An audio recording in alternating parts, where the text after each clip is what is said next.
हर खबर पर होगी आपकी पकड़। डाउनलोड कीजिए एबीपी लाइव ऐप। प्रधानमंत्री का संसदीय क्षेत्र काशी।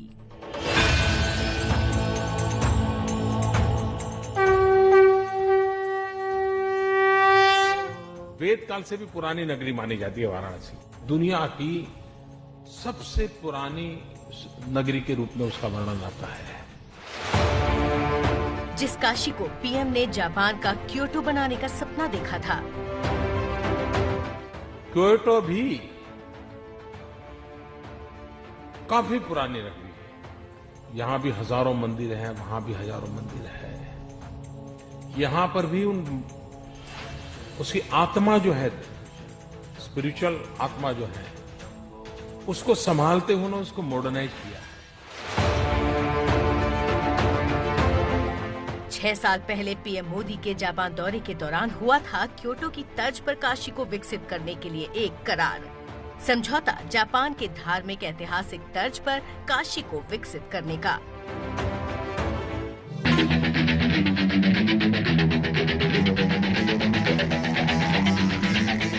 यह है जापान का क्योटो शहर। दौड़ती बुलेट ट्रेन, ऊंची ऊंची इमारतें, तेज रफ्तार से दौड़ती गाड़ियां, आधुनिक टेक्नोलॉजी से सराबोर ये शहर जापान का स्मार्ट सिटी कहलाता है। और भारत में 100 स्मार्ट सिटी बनाने के मोदी के सपने का रोल मॉडल रहा है क्योटो। मेरा जो सपना था, मैं वाराणसी का जनप्रतिनिधि हूं तो वहां भी कुछ मैं करूं। तो क्योटो के साथ जो हमारे एमओयू हुआ है, और विशेष करके उस परंपराओं को बनाए रखते हुए क्योटो और वाराणसी दोनों as a nagar heritage city में, तो उसके दिशा में मैंने थोड़ा समय दिया था। और मैं मानता हूं कि आने वाले दिनों में जापान के मार्गदर्शन से उस काम को हम भारत में कर पाएंगे। पीएम मोदी के इस सपने को अब 6 साल हो चुके हैं। काशी की पड़ताल में हमने पाया कि पीएम की नगरी काशी मौजूदा हाल में देशवासियों के लिए दिवाली के तोहफे से कम नहीं।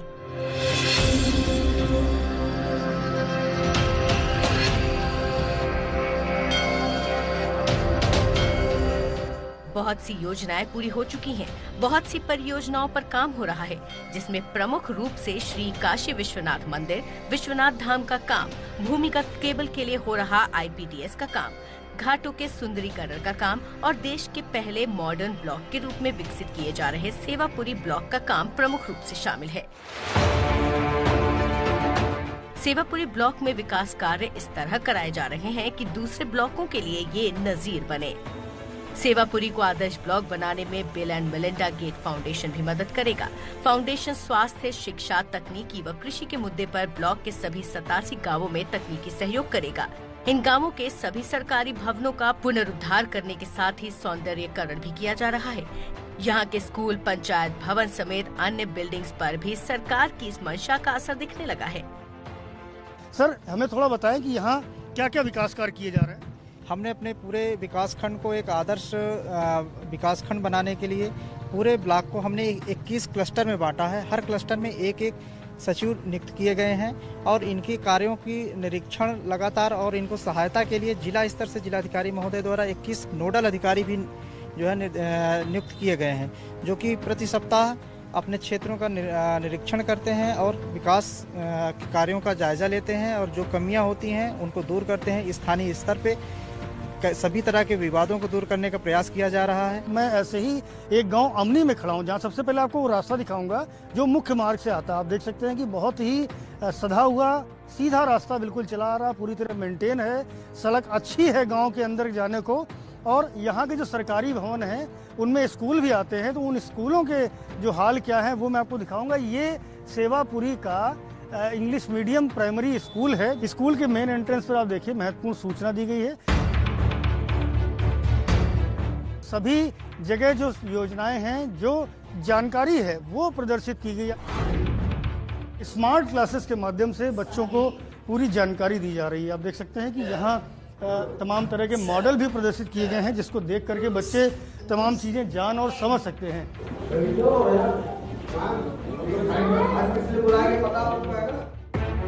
काशी भगवान शिव की नगरी मानी जाती है और खुद प्रधानमंत्री नरेंद्र मोदी भोले शंकर के भक्त हैं।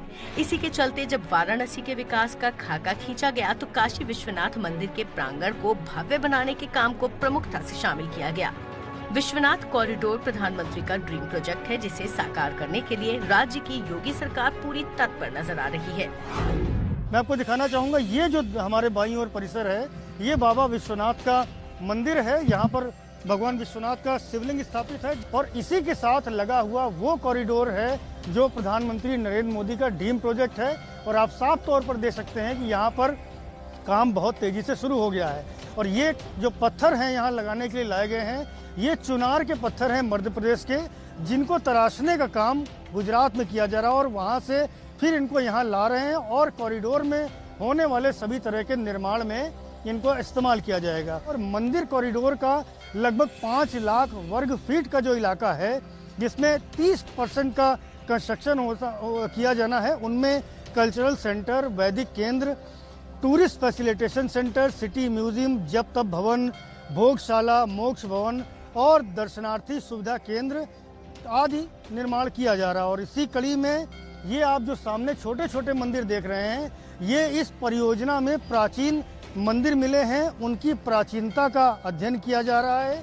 और उस आधार पर ऐसे जो लगभग यहाँ 300 भवन थे और जहाँ 60 से अधिक छोटे बड़े मंदिर मिले हैं, इन मंदिरों को भी विशेष तौर पर इनका संरक्षण किए जाने का प्लान है।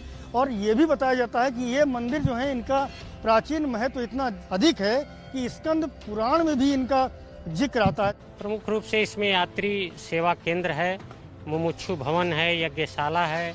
इसके अलावा कुछ शॉप्स भी रहेंगे जिसमें वाराणसी के संस्कृति और यहाँ की हस्तकला की छटा दिखेगी। इस प्रकार से यात्री सुविधाओं को लेकर के, दर्शनार्थियों की सुविधाओं को लेकर के कई प्रकार के भवन का निर्माण इसमें हो रहा है। इसमें लगभग 400 करोड़ रुपए का बजट है और ये अगले वर्ष जुलाई तक इसको पूरी तरह से निर्माण कार्य इसका संपन्न हो जाएगा। हिंदुओं में ऐसी मान्यता है कि काशी भगवान शंकर के त्रिशूल पर बसी है और गंगा जी यहाँ धनुष की आकृति में बहती है। और जब काशी में विकास की गंगा बहे और घाटों से होकर ना गुजरे, ऐसा कैसे हो सकता है? प्रधानमंत्री मोदी के निर्देशन में इन घाटों के सौंदर्यीकरण का काम खास तौर पर किया जा रहा है। 2014 में जापान के साथ काशी के क्योटो कायाकल्प का करार होने के ठीक 1 साल बाद जापान के तत्कालीन प्रधानमंत्री शिंजो आबे भारत आए थे और उन्होंने बनारस का दौरा भी किया। इस दौरान दोनों राष्ट्राध्यक्षों ने बनारस के दशाश्वमेध घाट पर गंगा आरती भी की थी।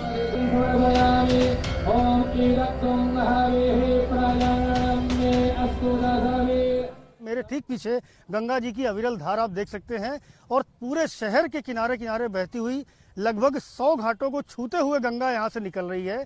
और जिस जगह मैं खड़ा हूँ, ये 80 घाट है, बनारस का बहुत मशहूर घाट है। बड़ी संख्या में पर्यटक यहाँ पर आते हैं और इस घाट का किस तरीके से सौंदर्यीकरण किया गया है उसका एक नज़ारा मैं आपको दिखाता हूँ। हमारे पीछे आप देखेंगे कि ये घाट पर बैठने के लिए तमाम बेंच बनाई गई हैं, पूजा पाठ के लिए तमाम स्थान बनाए गए हैं, चौकियाँ बड़ी बड़ी बनाई गई हैं और हॉल भी हैं जहाँ पर लोग हवन कुंड में पूजा पाठ कर सकते हैं, रुद्राभिषेक और दूसरे आयोजन प्रयोजन कर सकते हैं। इस तरीके से जो 80 घाट है बहुत खूबसूरत कर दिया गया है। सीढ़ियाँ आप देख सकते हैं, उन पर तमाम तरह की आकृतियाँ उकेरी गई हैं। और ये भी कहा जाता है कि बनारस की सुबह और अवध की शाम, इनका कोई जोड़ नहीं। उस सुबह को खूबसूरत बनाने के लिए और उसका दीदार करने के मकसद से जो 80 घाट समेत तमाम घाटों का सौंदर्यीकरण किया गया है, वो बनारस के सौंदर्य में कहीं ना कहीं 4 चांद लगाता हुआ नजर आ रहा है। प्रधानमंत्री जी ने बहुत विकास किया, ऐसा सुनने में आ रहा था। मेरा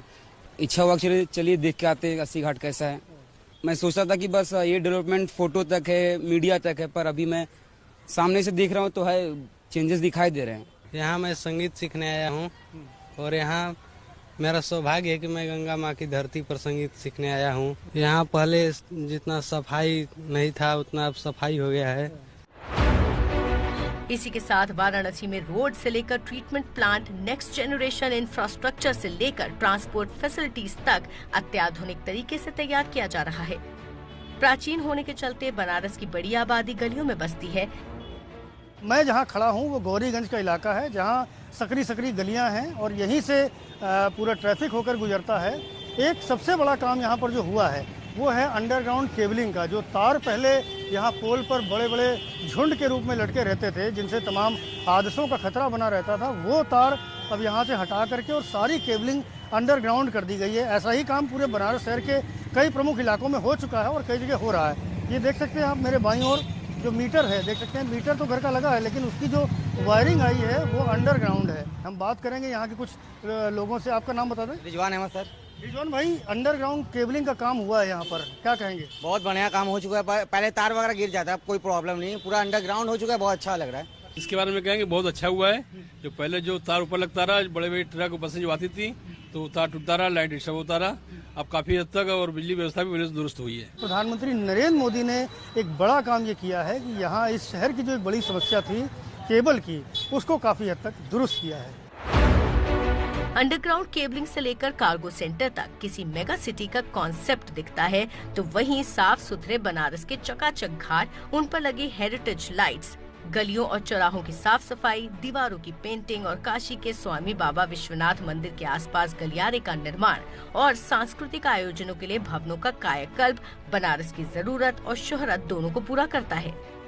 आने वाले समय में जो मोदी जी का नारा था कि वाराणसी को क्योटो में तब्दील कर देंगे, मुझे लगता है कि आने वाला समय क्योटो में तब्दील हो जाएगा। विकास कार्य बहुत तेजी से हो रहे हैं, जिसकी कल्पना हम शहरवासियों ने नहीं की थी, वो आज जमीनी स्तर पर दिख रहा है कि विकास हो रहा है। जहां एक तरफ मोदी के सपनों का काशी अपना रूप रंग लेता नजर आ रहा है, वहीं राज्य की पिछली सरकार में मंत्री रहे समाजवादी पार्टी के मनोज राय इन सभी कामों पर सवालिया निशान लगाकर विपक्ष की भूमिका निभा रहे हैं। प्रधानमंत्री के संसदीय क्षेत्र होने के बावजूद भी सिर्फ कॉस्मेटिक विकास हुआ है। कॉस्मेटिक विकास का मतलब झाड़न पोछन गया है, रंग रोगन किया गया है, लतर लगाए गए हैं। कोई ऐसा विकास का मानक स्थापित नहीं किया गया। यहाँ कोई इंडस्ट्री नहीं खोली गई, कोई नई यूनिवर्सिटी नहीं खोली गई। तो हमारी धरोहर थी, उसको विश्वनाथ कॉरिडोर के नाम पर के तोड़ फोड़ करके एकदम बर्बाद करने का काम किया गया। जिस तरीके का भी विकास होना चाहिए वो कहीं विकास दिखाई नहीं दे रहा है। वाराणसी हजारों साल से ज्ञान की पीठ रही है। गंगा के किनारे बसा ये पवित्र शहर देश के हर कोने से हर साल लाखों लोगों को आने के लिए आकर्षित करता है। विदेश से आने वाले सैलानी भी वाराणसी पहुंचते हैं जीवन का असली सार जानने। यहाँ पर भी उसकी आत्मा जो है, स्पिरिचुअल आत्मा जो है, उसको संभालते हुए उसको मॉडर्नाइज किया है। और अब काशी को क्योटा बनाने के अपने सपने को पूरा करते हुए प्रधानमंत्री नरेंद्र मोदी ने इस प्राचीन शहर की आत्मा को संभालते हुए इसमें विकास की गंगा बहा दी है, जो वाराणसी के हर कोने को समेटती जा रही है।